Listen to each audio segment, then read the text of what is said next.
Step 7. We humbly asked Him to remove our shortcomings. Character defects or shortcomings are those things that cause pain and misery all of our lives.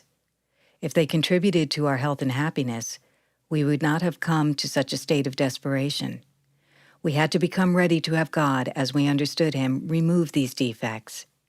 Having decided that we want God to relieve us of the useless or destructive aspects of our personalities, we have arrived at the 7th step. We couldn't handle the ordeal of life all by ourselves. It wasn't until we made a real mess of our lives that we realized we couldn't do it alone. By admitting this, we achieved a glimpse of humility. This is the main ingredient of Step 7.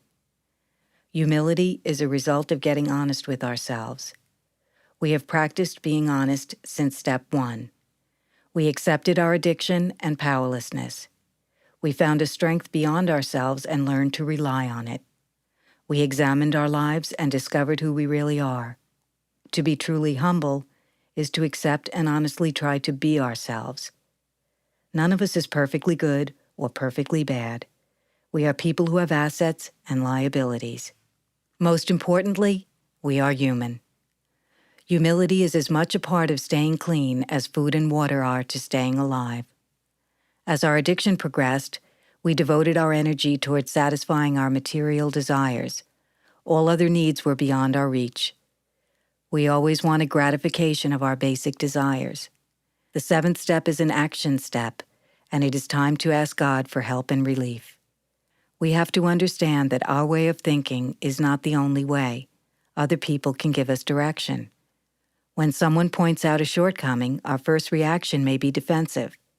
We must realize that we are not perfect. There will always be room for growth. If we truly want to be free, we will take a good look at input from fellow addicts.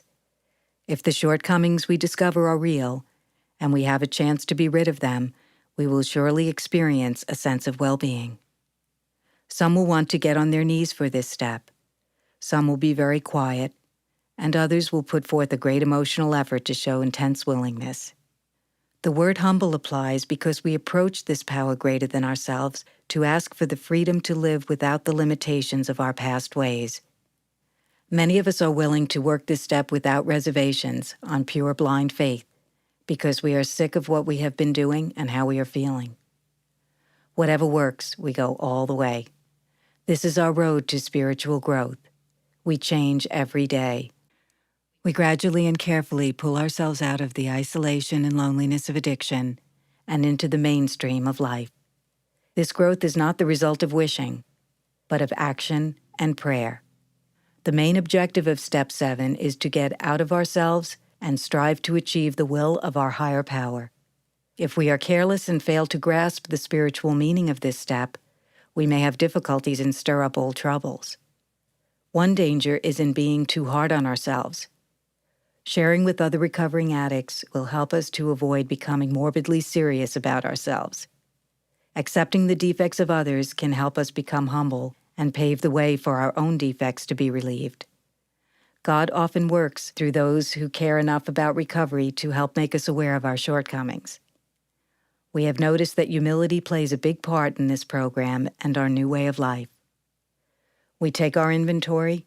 We become ready to let God remove our defects of character. We humbly ask Him to remove our shortcomings. This is our road to spiritual growth, and we will want to continue.